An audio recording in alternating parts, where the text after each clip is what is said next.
My name is Noor Kessler and I'm 34. One January night, I was standing in my kitchen in Vermont, waiting for a kettle to boil when the phone I'd kept quiet for 7 years began to light up and would not stop.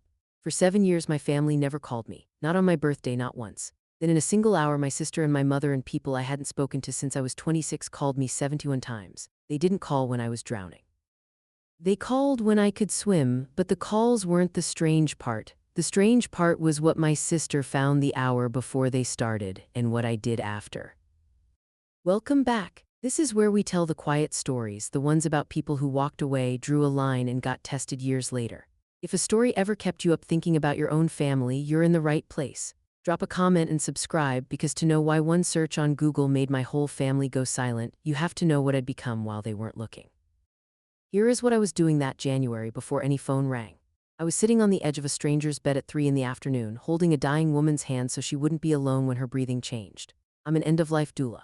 I don't administer medication or chart vitals, that's not my role. I sit with people in the room nobody else can bear to be in, and I teach families how to be present for a death instead of terrified of it. That afternoon, the woman's son stood in the doorway, frozen, and I showed him how to rest his hand flat against his mother's chest so he'd have something to do besides panic. That's most of the job, honestly, giving people something steady to do with their hands.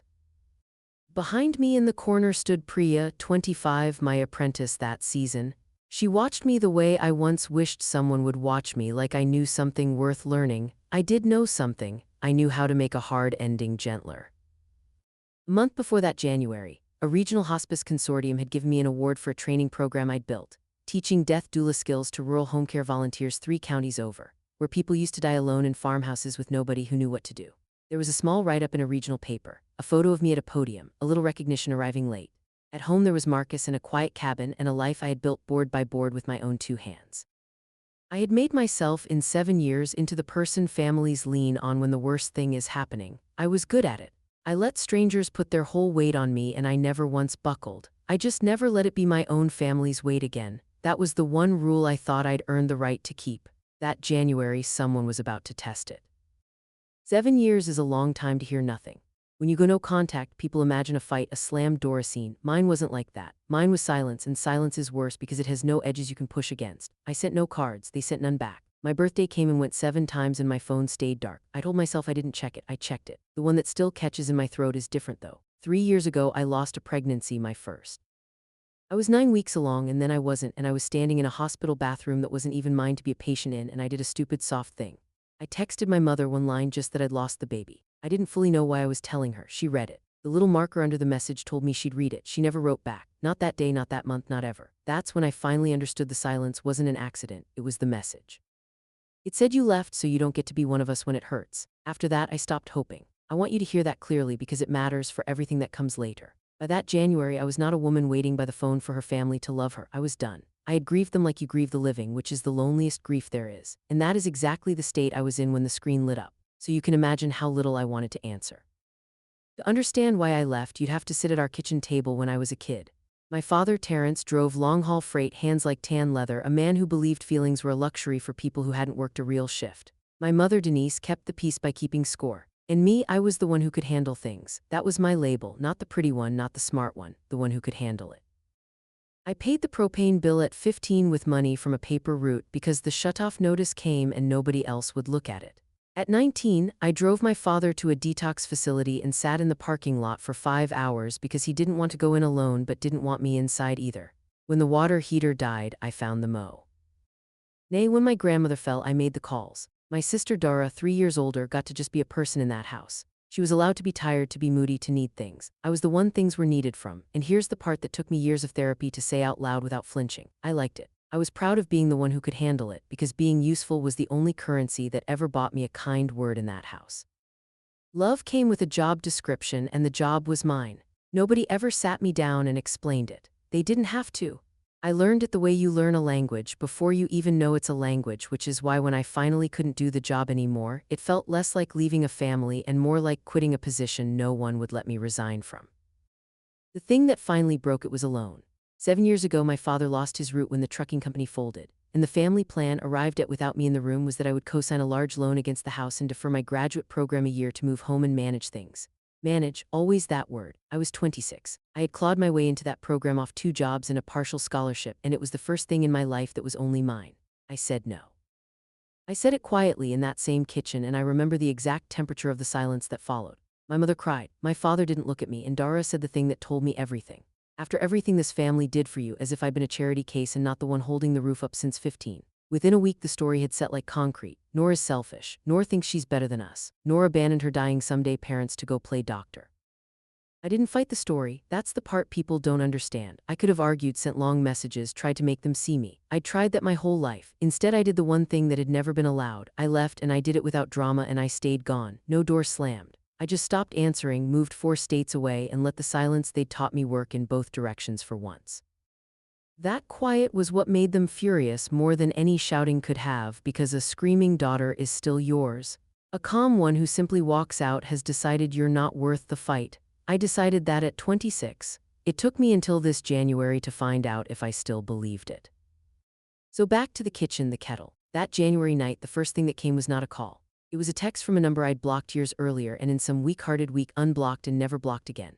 Dara, my sister, I knew the number the way you know an old scar. There was no hi, it's been a while, no how are you. There was a link, just a link, blue and cold, sitting there under her name like a summons. I didn't open it. I want credit for that at least. I looked at that link for a while before I touched it. And while I was looking, something odd happened. I still had one foot in the old world. I'd never left the family group chat. I'd muted it and buried it years ago, but I was still technically in it, a ghost in the corner. That night, out of some instinct, I opened it. It was going off. Dozens of messages stacked up in the last 20 minutes, my mother and an aunt and Dara all typing over each other, the little dots blinking. I couldn't see what they were saying. They'd started a new thread I wasn't on, but I could see the old one alive, churning. And then, as I watched, it stopped. All at once, the dots vanished. The churn went still. A chat that had been boiling for 20 minutes went dead silent mid-sentence, like a room where someone had just walked in and said something that made everyone shut their mouths. I sat there in my quiet kitchen, kettle screaming now, staring at that sudden stillness, and I felt the first cold finger of dread. Something had happened, something big enough to silence a family that never stopped talking, and the only clue I had was one blue link I hadn't opened yet. Marcus came into the kitchen because I'd let the kettle scream. He's a calm man, my Marcus. He took it off the burner without a word and looked at me looking at my phone, and he said, "Who is it?" I said, "My sister." He knows what that means or what it means for me, so he didn't say anything cheerful. He just leaned against the counter and waited. And in that pause I looked around my own kitchen like I was seeing it from a distance. The chipped clay mug that was mine, only mine. The calendar with my client's schedule on it. The window with the ridge line behind it.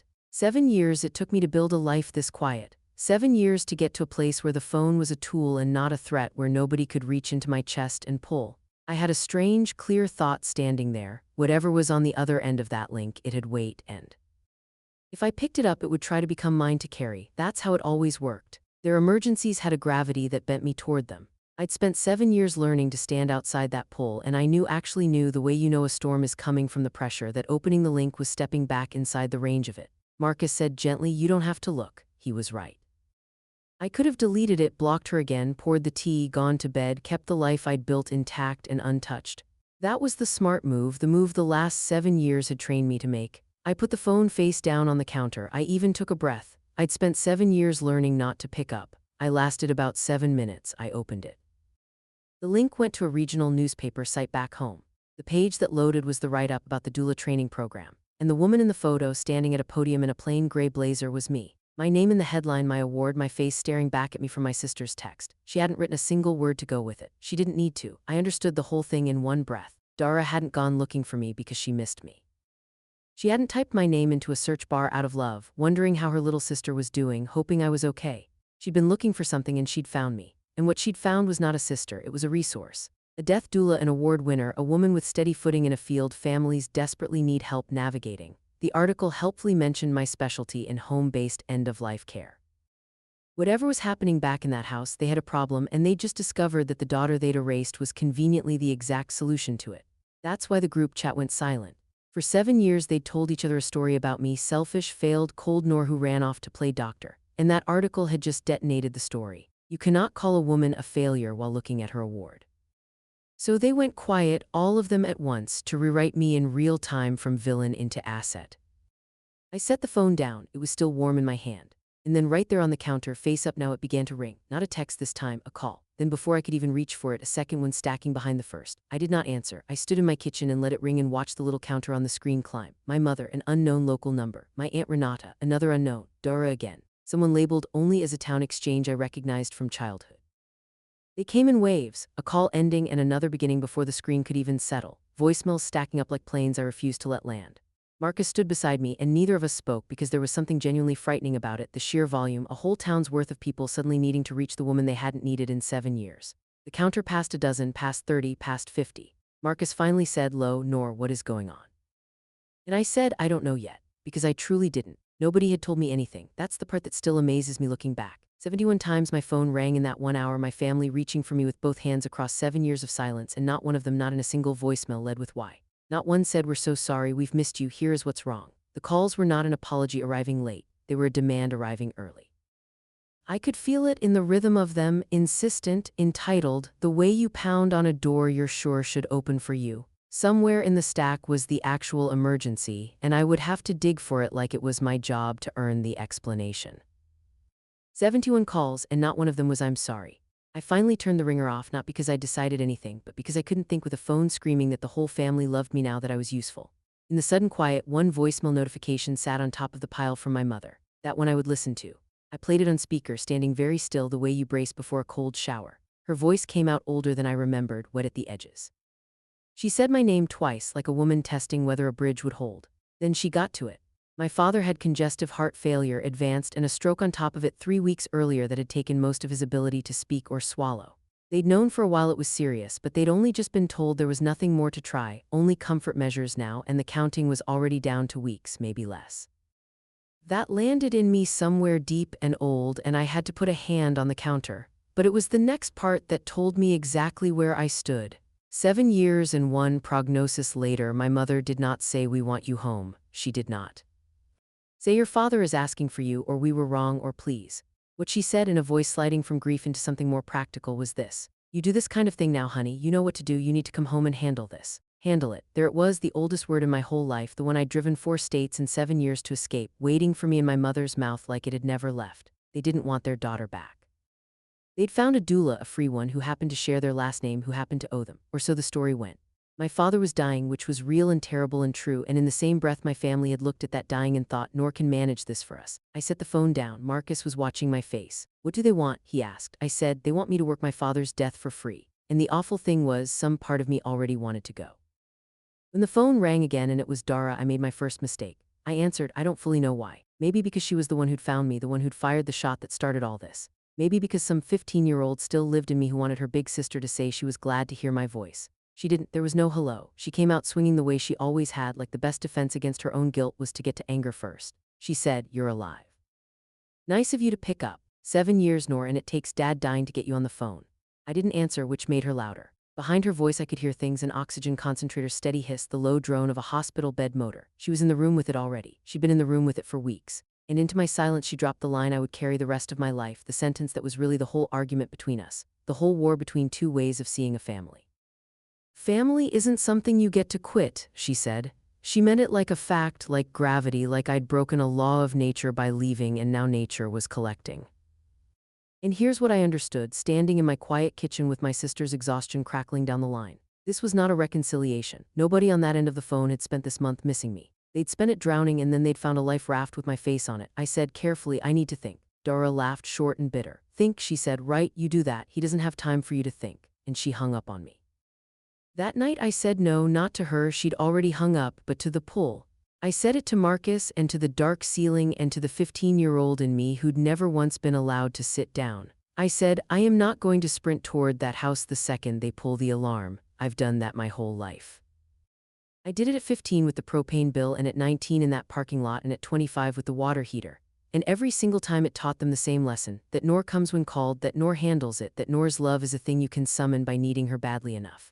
If I got on a plane that night out of guilt, out of that old reflex, I would be proving the whole ugly thesis of my childhood true.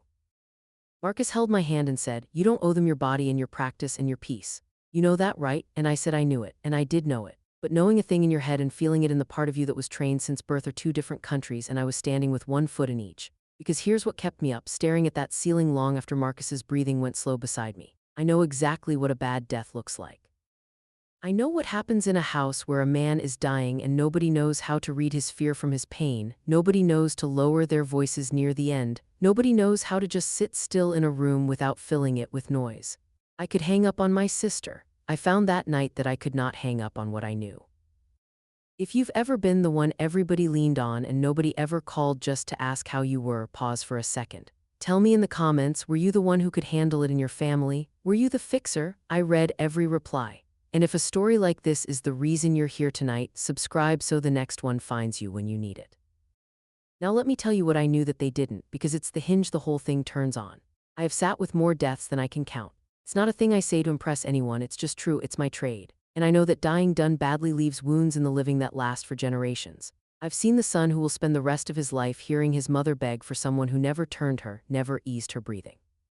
I've seen the widow who watched her husband die frightened and loud because the room around him was frightened and loud.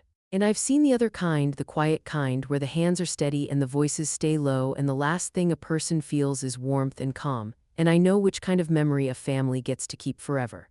Lying in the dark, I could see both versions of my father's death laid out in front of me like two roads. One I stayed away, kept my clean 7 years intact, and he died in that loud, frightened house with Dara breaking herself against a job she didn't know how to do, and the whole family carried that ragged ending down through the years like a curse. In the other I went. And I hated, I want to be honest, I hated how easily I could picture going because I recognized the feeling underneath it. It wasn't love exactly, or it wasn't only love. It was the old thing, the reflex. Noor can handle it. Noor can't stand to watch a thing be done badly when she knows how to do it right. That was the wound talking, the one that couldn't tell the difference between being useful and being loved. And somewhere in the dark I realized the real danger wasn't the plane ticket. The real danger was going back as her, as the girl who couldn't say no. So I made a decision, and I made it with my eyes open, which is the only way it counts. I booked a flight, but listen to how I booked it, because this is the part I need you to hold on to for everything that comes after. I did not buy a one-way ticket. I did not buy the open-ended kind, the kind that says I'll stay as long as you need me, the kind the old Noor would have bought without even thinking. I bought a round trip, and I chose the return date on purpose, 16 days out, and I sat there and looked at it and did not let myself blur it into we'll see. I printed the boarding pass, the physical paper kind, and I folded it and put it in the inside pocket of my coat over my chest where I could feel the edge of it. To anyone else it was a piece of paper. To me it was a sentence written down where I couldn't argue with it. I'm coming as a professional, and professionals go home. I'm not moving back. I am not dissolving into that house. There's a day already chosen when I leave, and it does not depend on how much they need me or how loudly or how sad it is. Marcus watched me fold it into my coat, and he understood because he'd spent 7 years learning who I am. I said to him, and I meant it as both a promise and a test, if they try to make me cancel this flight, if they come at this ticket, that's how I'll know I was right to leave in the first place. He asked what I meant. I said, they don't want me, they want the doula who will never leave. This ticket is the one thing they can't stand because it has an ending on it. Watch, they'll go for it. I had no idea how right I'd be. I flew back 2 days later, Vermont to Ohio. A couple hours in the air over a country that got flatter and browner as I went. The ridgelines giving way to the farmland I grew up resenting for how far it let you see and how little there was to see. Somewhere over Pennsylvania, I put my hand on my coat, felt the edge of the boarding pass, and said the truest thing I knew to myself, quiet, so the man in the next seat couldn't hear. They didn't call when I was drowning. They called when I could swim. I said it like checking a pulse, to stay clear, to stay clean, because I had a plan, and the plan was a good one, built out of everything my trade had taught me. When you walk into a dying stranger's house, you care for the patient, and you do not let the patient's family run you. Grief makes people demanding and unfair and sometimes cruel. And a good end-of-life professional learns to absorb that without taking it home, to stay kind and stay bounded at the same time. That was going to be my whole strategy. I was going to walk into my father's house and treat it like any other case. Terrence was the patient. Denise and Dara were the patient's family, difficult ones, sure, but I've handled difficult ones. I'd keep my professional distance the way I keep it every day of my working life. And in 16 days, I'd fly home to the life I'd built, having done a hard, good thing for a dying man without losing an inch of myself. It's a good rule. It really is. It works beautifully on strangers. I was about to find out, it does not hold on your own blood. Dara picked me up at the airport, and the first thing she did was hug me. It was a long hug, a performance of a hug, the kind you give when you know people might be watching or when you're trying to convince yourself of something.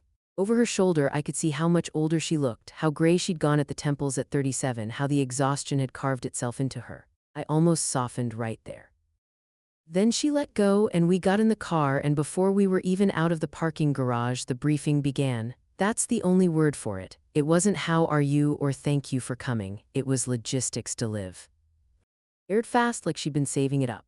Mom's a wreck, she can't do the nights anymore. The hospital bed's set up in the den, there's a stack of bills you should look at. I put you in your old room, figured that made sense since you'll be here a while. Since you'll be here a while, I noticed that, I noticed all of it. She had my 16 days rounded up to a while before I'd even set down my bag. She had a room assigned, a role assigned, a length of stay assumed. She wasn't picking up a sister at the airport. She was receiving a transfer, taking delivery of a resource that had finally arrived. I sat in the passenger seat of my sister's car, watching the town I grew up in slide by unchanged, and I put my hand flat against my coat and felt the boarding pass under it, the edge of that folded paper with its date on it, and I thought 16 days, not a while, 16 days, and then I go home. I didn't say it out loud, not yet, but I pressed my hand against the paper and it held. The house was exactly the same, and that's its own kind of violence, how a place can stay identical while it wrecked you and then just wait for you unchanged like nothing happened. Same screen door with the same tired spring. Same smell, coffee and dust, and something underneath it. I never had a name for that, just means childhood and dread in the same breath. I stepped inside, and the third stair creaked when Dara went up with my bag, the exact same note it made when I was 9 and sneaking down for water. My mother came out of the kitchen, smaller than I remembered, and she took my face in both her hands and cried, and for 1 second it was almost what a homecoming is supposed to be. For 1 second, then with my face still in her hands and the tears still wet, she said it. "Oh Noor, thank God, can you move back? I can't do this anymore, I can't, I need you here. Not I've missed you, not I'm sorry." The third sentence out of her mouth before I'd even taken off my coat was already the ask. Already the whole question of my life laid on me at the door like a coat they wanted me to wear. Move back, take it over, be the one who handles it. I stood there in the entryway with my sister's footsteps overhead and my mother's hands on my face, and from the den a sound I knew in my bones, the slow, labored, uneven rhythm of a person breathing near the end of breathing. My father, 20 feet away, behind a door I could see the edge of. I had sworn at 26 that I would never walk back through this house again. And now here I was, coat still on, my hand already reaching for the den door. I opened the door and there was my father, Terence Kessler, who I had last seen standing in a kitchen refusing to look at me. A man built like the door frames he used to duck under was gone.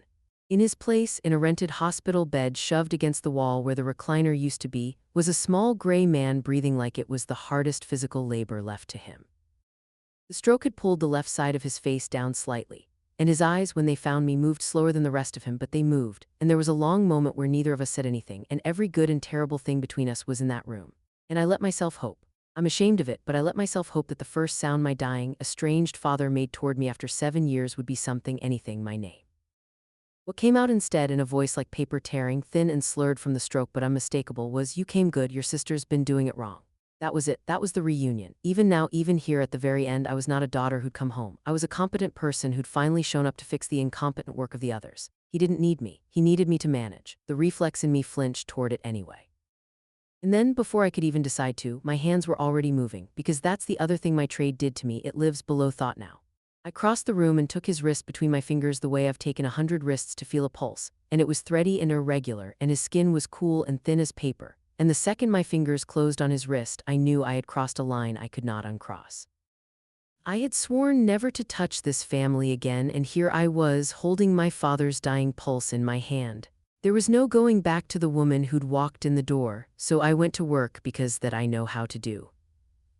Within an hour, I'd reviewed the hospice paperwork on the counter, called the on-call nurse line, and found the first problem.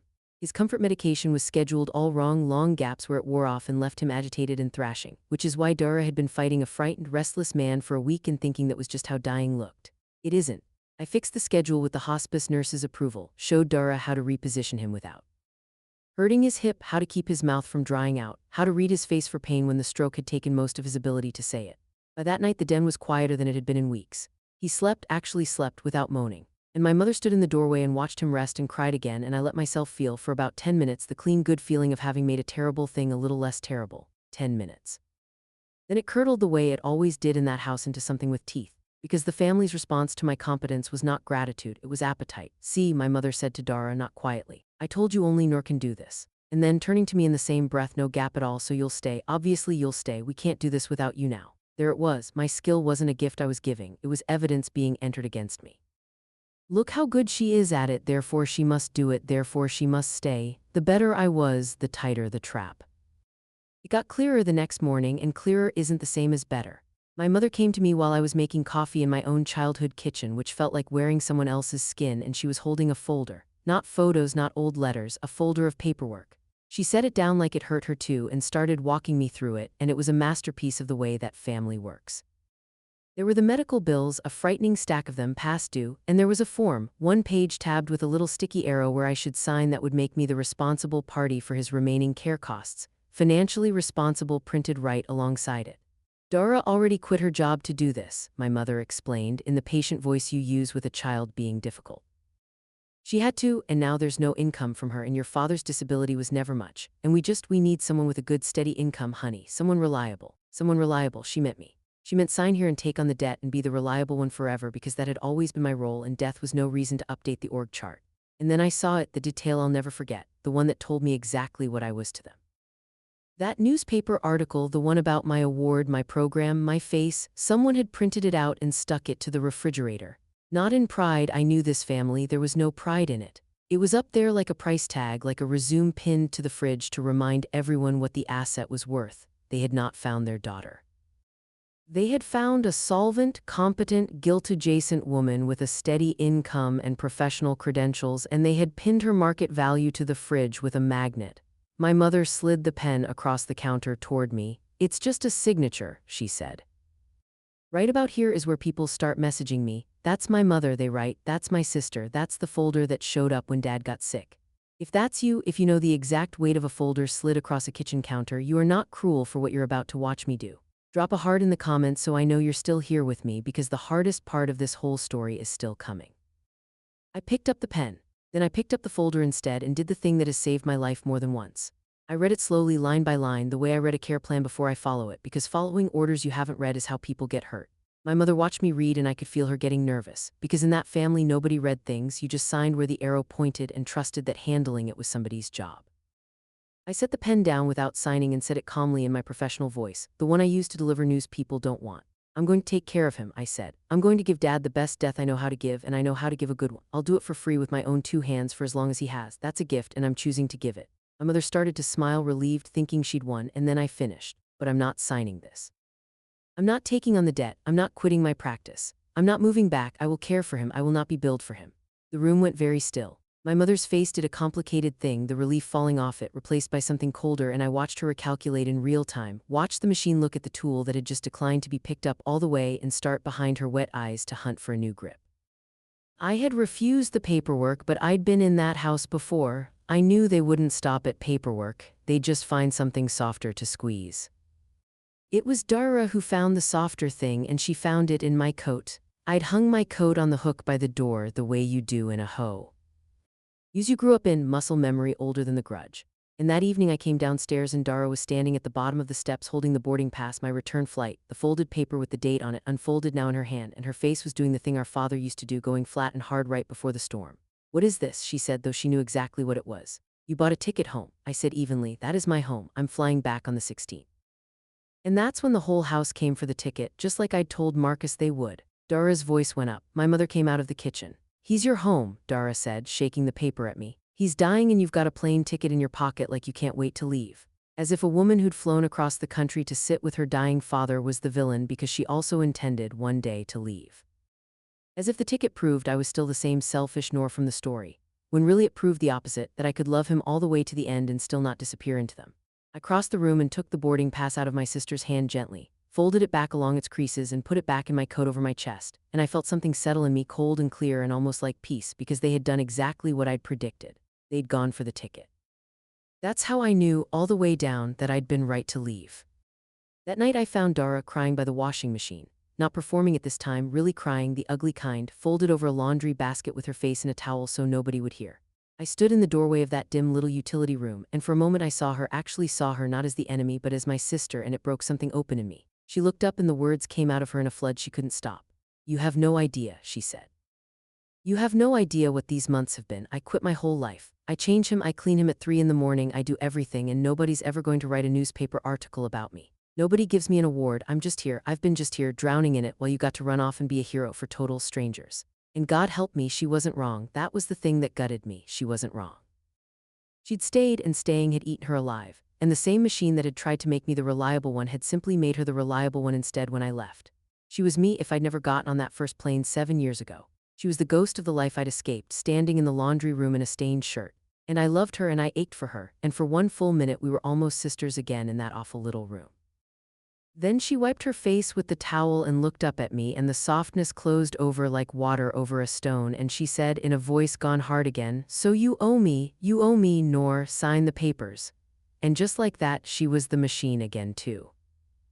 On the 14th day, my father started to go. I knew the signs before anyone else in the house did because I've watched them arrive dozens of times. The modeling in his hands, the breathing that changed its shape, the way he pulled inward, sleeping more, surfacing less, the body beginning its last quiet work of shutting down. I also knew something else, the kind of thing my trade teaches you that families never see coming, that there was likely one more window left, one last stretch of alertness common near the end, a clearing before the fog closes for good. Maybe an afternoon, maybe only an hour, when he would be as present as the stroke and the failing heart would allow. After that, there would be no more communication from him at all, only breath, and then not even that. So I did what a good doula does. I told the family. I said gently, "It's close now. If there's anything anyone wants him to hear or wants to say, it needs to be soon. He may have one clear stretch left and then he won't be able to respond anymore." And I watched them gather, my mother and Dara and a couple of aunts who materialized from around the county, all of them clustering toward that den for the moment they'd been waiting for, the deathbed scene, the reconciliation, the closing of the book. And I stood at the edge of it and made myself admit the thing I'd been hiding from since the airport. I wanted the window too, not for the family, for me. 7 years I'd told myself I was done, that I expected nothing, that I'd grieved them already. And here I was hoping, hating that I was hoping, that in his last clear hour my father would finally say he was sorry. The window opened the next afternoon, gray light coming flat through the den curtains. The whole family pressed into a space that used to hold a recliner and a television and now held a dying man and everyone who wanted something from his As clear hour. My mother sat closest, holding his hand. Dara stood at the foot of the bed with her arms crossed over herself like she was cold. The aunts hovered near the wall, and me, I was in the corner in the worst possible spot, the spot I'd spent my whole life in, occupying both roles at once and hating both. I was the professional watching his breathing, timing the window, ready with the medication if he needed it. And I was the daughter standing off to the side, waiting like a child to be seen. Everyone in that room was watching my father, waiting for him to surface, but I could feel that half of them kept glancing at me too, because I was the solution and the solution had to be present. My father's eyes opened and they were clearer than they'd been in days. He looked around the room slowly, taking us in, landing on each face, and there was a hush so complete I could hear the bed motor and the tick of the radiator and my own heart. This was it, the window, the one clear stretch. Whatever he communicated now was the last thing he would ever say, and everyone in that room knew it and everyone was braced for it. My mother squeezing his hand, Dara's jaw tight, the aunts leaning in, and his gaze traveled across all of them, past all of them, and came to rest on me in my corner. His lips moved. He was going to speak, and I realized I had stopped breathing. My father looked at me from the bed with his last clear eyes, and I stood in the corner with 7 years of silence in my chest and a boarding pass in my coat and a stupid, undying 20-year-old hope in my throat. And what he managed, slow and slurred but unmistakable, was not "I'm sorry." I want to be precise about this because I've replayed it 1,000 times and it never changes. He gathered what strength and clarity he had, and he looked right at me and he said, "Stay. Take care of your mother. You're the strong one, Noor. It's what you're for. It's what you're for, not who you are, what you're for." Even now, even here in his last clear hour with everything else stripped away, the truest thing my father could find to say to his dying, estranged daughter was a job assignment. He wasn't cruel about it. That's the part that undid me. He said it almost tenderly, like he was giving me something, like being the strong one was a gift and a crown and not the yoke it had been my whole life. He genuinely did not know the difference. He had never known the difference. And in my head, clear as a struck bell, I heard the whole month ring out. 71 calls, and not one of them was "I'm sorry." And I understood that there had never been going to be an apology, not from him, not from any of them, because in their language, what he'd just said was the apology. "Come home and be useful" was the closest to "I love you" that this family had ever learned to say. My mother took it as her cue. "You heard him," she said softly, and Dara was already reaching for the folder on the side table, sliding it toward me across the blanket, the pen on top of it.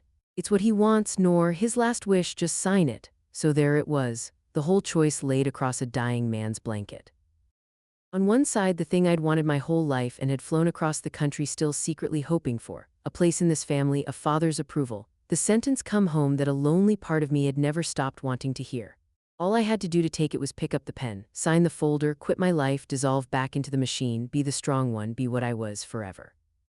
And on the other side was everything I'd built and everything I'd become, and the quiet, clear knowledge that if I signed, I would be proving with my own hand that the whole ugly thesis of my childhood was true, that my love was a thing you could summon by needing me badly enough, that I was only ever worth the handling I could do. I looked at the pen, I looked at my father's face waiting, and I chose. I did not pick up the pen. I set my hand over his instead, warm over cool, and I said it quietly to him and to the whole braced room in the steadiest voice I own. You're right, I said to Dara without looking away from him. Family isn't something I get to quit, but love isn't something you get to bill me for. And then I did the only thing that was ever really mine to give. I did not argue. I did not sign. I did not run. I cared for him. I checked his breathing and told my mother gently to lower her voice, and I turned the lamp down so the light was kind. And when discomfort crossed his face, I gave him his comfort medication at the right time in the right dose, exactly as the hospice team had directed. And I held his hand through the long, slow hours as the window closed and his breathing gentled and finally, near 2 in the morning, stopped. I gave my father a good death with my own 2 hands freely because I chose to, not because I owed it. And in the same hour, holding his cooling hand in that quiet room, I let go of the apology that was never going to come and buried my father and my last hope of belonging to them, both at once, in the dark. He died a little after 2, and the house filled up with the sounds it makes. My mother's weeping, the aunts on their phones, the machinery of a family closing ranks around a death and already around the questions that come after it, the funeral, the arrangements, the house, the debts, the endless handling. I felt it start to reach for me, that current, the assumption humming in the room that of course Noor would stay now, of course Noor would manage all of it, the funeral and the paperwork and her mother, because he'd asked and he was dead now and that made it sacred. I stood up from the bed. I straightened his blanket one last time the way I do for every patient, a small courtesy for the body that housed a person. And I took my coat off the hook and reached into the inside pocket and took out the boarding pass. The 16th, 2 days away. Dora saw it in my hand and moved to the doorway, blocking it, her face wild. You're leaving? He's not even cold and you're leaving. I looked at my sister and I did not raise my voice because I never do, and I said the truest thing I had. I came to give him a good death. I did that. The rest was never mine to fix. She said my name like a curse. My mother said something about how could I, the aunts stared. And I did not sign anything, and I did not stay, and I did not explain myself again. I stepped past my sister through the den door, across the entryway, and out the same screen door I'd sworn I'd never walk through again. This time I was walking the other way. 2 days later I flew home. Same route backward, the fields giving way to the ridges, the flat gray country dropping behind me for the last time. And somewhere over Pennsylvania, with the boarding pass finally used and worthless in my pocket, I understood the thing I'd flown 1,000 miles and lived 7 years to understand. I had thought all this time that leaving had made me free, that walking out at 26 was the end of it.